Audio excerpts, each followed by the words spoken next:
Aviation accidents aren't usually one event. It's a series of decisions or things that happen. We're going to be talking about breaking the chain in the hangar.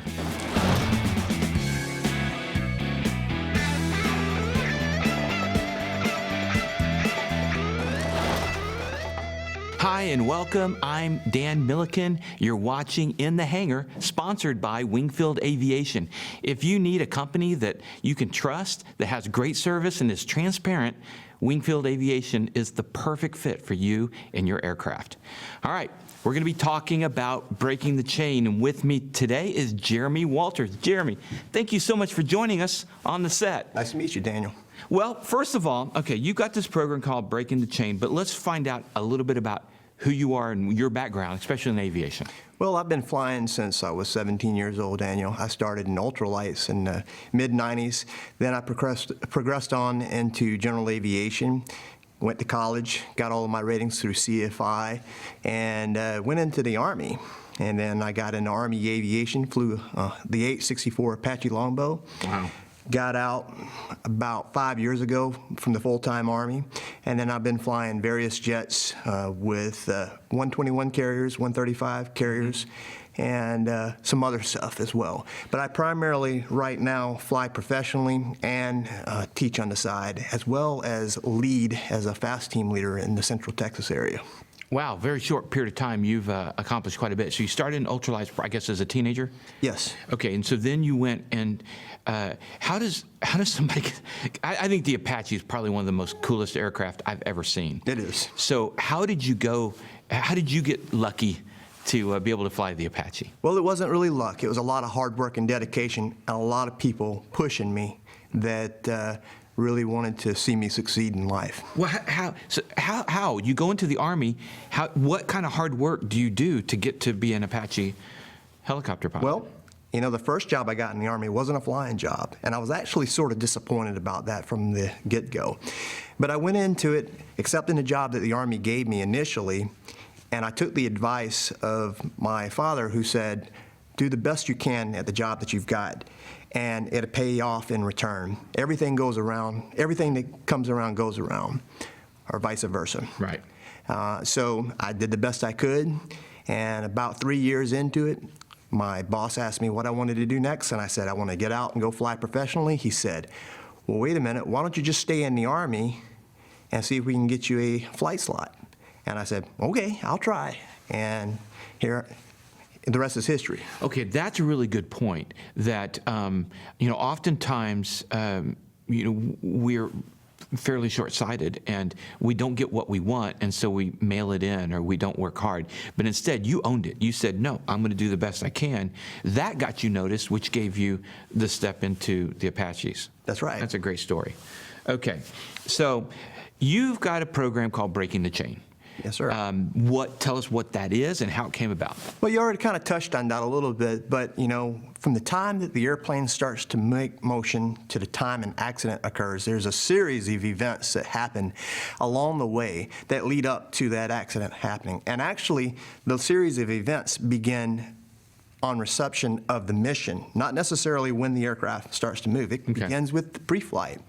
So anytime that there's an accident that occurs, there's always a lot of variable factors that come along.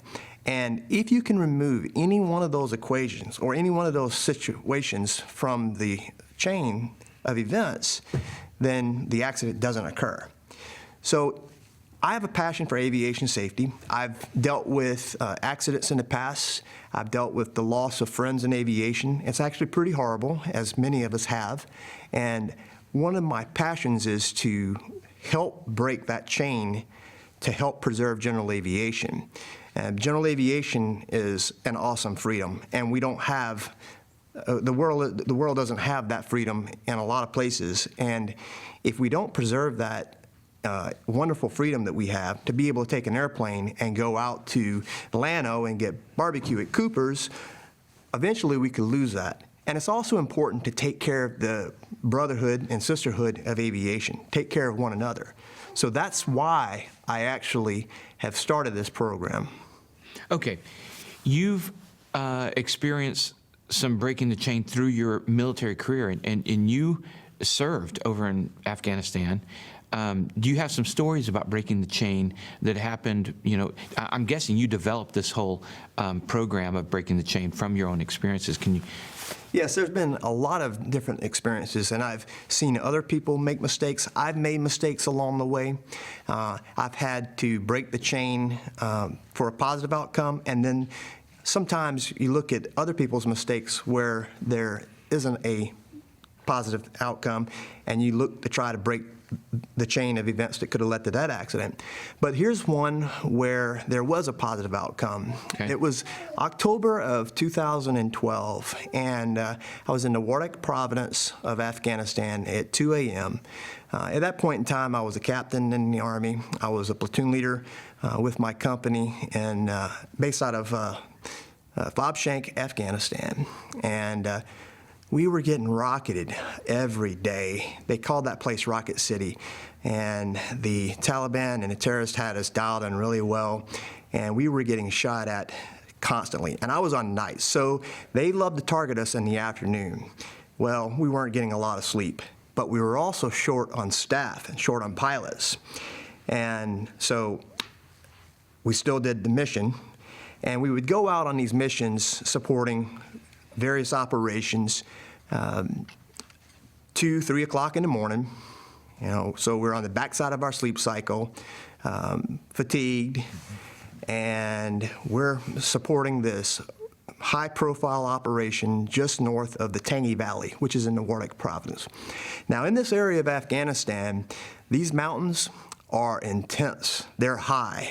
They have some really tall peaks, and they actually dwarf the mountains in the Rockies in the west. They actually dwarf them. We've got peaks over 25,000 feet in that part of the country. And all of a sudden, we're 2 o'clock in the morning. We're trying to keep each other awake, and we go out as twos, and we hear the beetle sound go off in our aircraft, and it's an indicator for a caution. And what it is an indicator that we had a main transmission chip. A transmission chip is an indicator that you have some sort of metallic substance in the oil of the transmission. And these chip detectors on the rotor system, in the transmission of the helicopter, let you know, hey, this transmission might be about to eat itself apart. Well, it's 2:30 in the morning, it's dark, we're in enemy territory, we're north of the Tangi Valley, which a year prior, where we lost a CH-47 Chinook helicopter with a bunch of sailors and SEALs and pilots. It's a dangerous area. Yeah. And so we make the decision as an attack weapon team, which is 2 Apaches supporting the ground forces, to go ahead and limp the aircraft back to the FOB. It's about a 15 to 20-minute flight, as opposed to following the published emergency procedure. Which was what? Land as soon as possible. In enemy territory. In enemy territory. Now, granted, we weren't the only aviation assets out there on the objective. Luckily, we had some A-10s overhead, which actually can provide closed air support, as well as most people know. So we weren't going to leave the ground forces alone out there. And had we had to put the airplane down in enemy territory, we'd have had our sister ship overhead providing security, as well as every other asset and theater on top of us, because we would be what would be called a fallen angel. But it's just not worth the risk, because this was a really treacherous area of Afghanistan.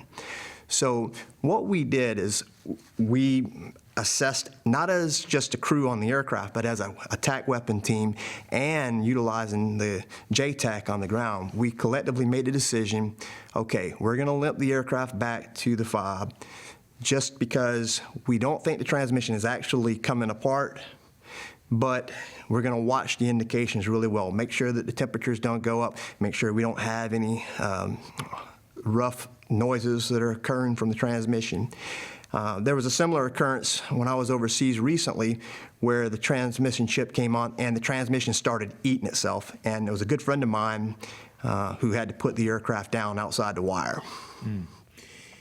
All right, so that's pretty amazing, and I guess from those experiences, you've really focused on breaking the chain.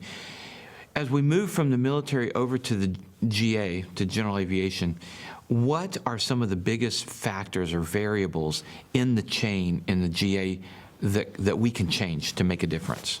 Well, one thing's for sure, always using a checklist, absolutely, 100%. And I'm actually going to host a Breaking the Chain here in about a month, and I've got a guest speaker that's going to come and talk about human cognition. What were they thinking? And using the checklist, never being too sure that you get everything, and always thinking about, do I have a way out?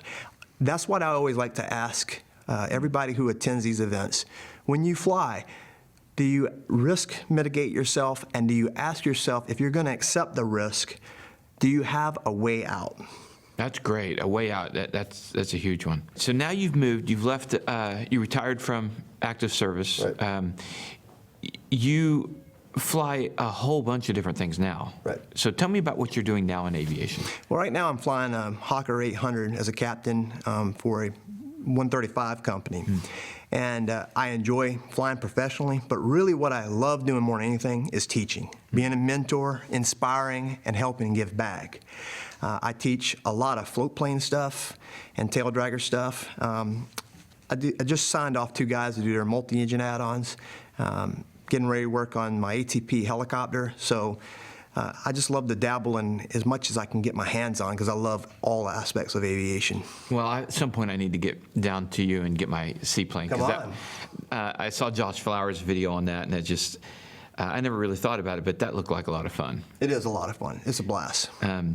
Okay, so you do a lot of teaching, and I can tell that about you. What is, you have a story about a guy who taught you and how it came around full circle. Tell me about that. This is definitely a story of what goes around comes around in aviation.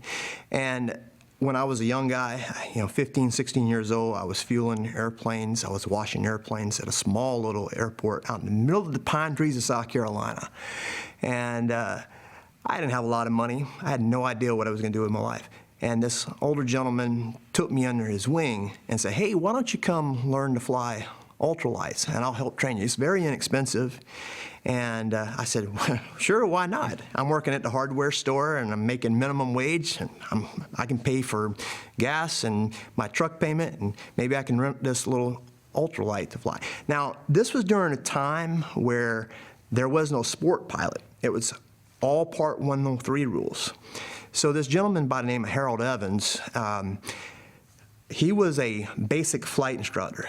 And during this time, the FAA decided to grant these agencies like the United States Ultralight Association and EAA to train these guys who are flying ultralights to become instructors and fly in 2-place LSA aircraft is what you would call them today. And there was an exemption to the Part 103 rules regarding the aircraft, because in that day and time, you could not take a passenger in an ultralight, and you couldn't have an ultralight that exceeded a certain weight or speed. Well, he took me under his wing and he trained me in this aircraft. The reason why he was flying ultralights instead of regular general aviation aircraft, when he was in his early 20s, he was training for his private pilot certificate, and he had a medical emergency occur, and he passed out. And when he woke up in the ER, the first thing he heard out of his doctor's mouth was, "Harold, your flying days are over." It happened to be that his ER doc was also his flight surgeon. Oh, wow. He lost his medical. So he pretty much gave up the dream of flying until about the 80s, when ultralights became popular. Then he got involved into ultralights and started flying those throughout the 80s and 90s, and got to become a basic flight instructor and bought that beautiful 2-place Challenger. And then I come around in 1997, young and eager to learn to fly anything I can get my hands on, and he takes me under his wing. Well, he kept on pushing me. He says, you need to go on and make something with yourself. You're not going to make anything of yourself if you just stay here and fly ultralights. So go after it. And I pushed back, said, no, I can't. And sure enough, I got the wild idea one day to just go for it. And so that's what I did. So about 3 years later, I'm working on my ratings and everything. I get my CFI. And I hit the ground running when I decided to go. And that's just how I am with everything when I decide I'm going to do something. And I got my CFI. And along the way, while I was training him and everything, I said, Harold, you know what you ought to do? You really ought to try to go get your medical back. Right. No, I'm not going to do that. I've been rejected too many times. I'm not going to do that. Well, right after I got my CFI, he calls me up and he says, guess what? And I said, what? He says, guess what I have in my hands right now? I said, I don't know. And he said, I've got a third-class medical. So him and a partner went in and bought a Cessna 150. And he says, when are you getting home from school this summer? I said, I'll be home in late May. He says, all right, we're going to start training. And so you trained him? I trained him in his own 150, and about 4 months later, he took his check ride and passed. Oh, that is awesome. That is awesome. So the student becomes a teacher, the teacher becomes a student, and that was nice. Okay, well, this is really good stuff. And we talked about, I asked you if you could point out, what's the biggest factor in breaking the chain. You said checklist. Are there any other really big factors that come to mind? Just thinking about what you're doing. So being ahead of things. Being ahead of the aircraft and just trying to identify risks that are out there and never accepting that you know it all. Because I've been flying for 25 years now, and I've flown a lot of different aircraft, and I can tell you, the more I learn, the more I realize I don't know. Right. Well, that's awesome. Thank you so much for coming on, Jeremy, and being on the show. It was a pleasure. And I hope people attend your Breaking the Chain workshop and seminar that you're going to be doing. And that's a really good program. It's really good for us. And for you guys out there, make sure that you're using your checklist. Make sure you're staying ahead of the aircraft, that you're planning, that you're preparing, and thinking about the contingencies. It is a risky endeavor that we all do in flying airplanes. So it's always a good idea to be thinking about your way out. We'll see you guys next time in the hangar.